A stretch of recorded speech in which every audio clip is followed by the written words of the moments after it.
હા, ગુરુ ગાંડા, ગુરુ ગાબરા, ગુરુ દેવન કે દેવ, ચેલા હોય જો સુલક્ષણા તો કરે ગુરુની સેવ.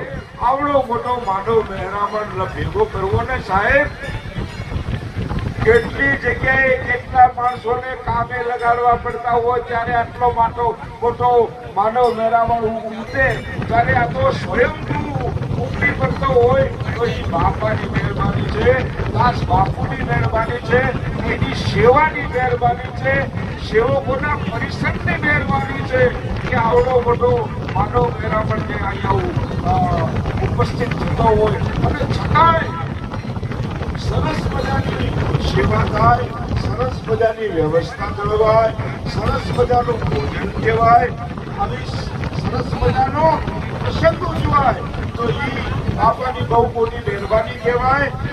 આવા મોટા પ્રસંગે જ્યારે હું અને તમે ગયા હોઈએ ત્યારે મારે ફરી એક વાર કહેવું પડે કે આજ આનંદ, આજ ઉસરમ, આજ સગવડો છે છકી અમારી ભોજમાં આજે ઘરે પહોંચ્યા છે.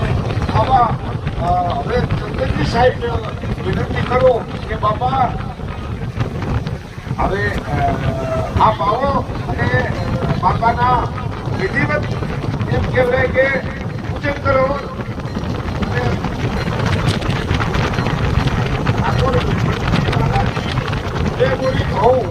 આપે છે ખૂબ ખૂબ ધન્યવાદ. દિયો ને માનવી દિયેનું ઓછું થાય, નદી કેળા વેરણાઈ તો ઉલેચોડ ફેર ભરાય. અને દિયો ને માનવી દિયેનું ઓછું થાય. આપવાથી કોઈ દિવસ ઓછું થતું નથી, તો વધે જ છે.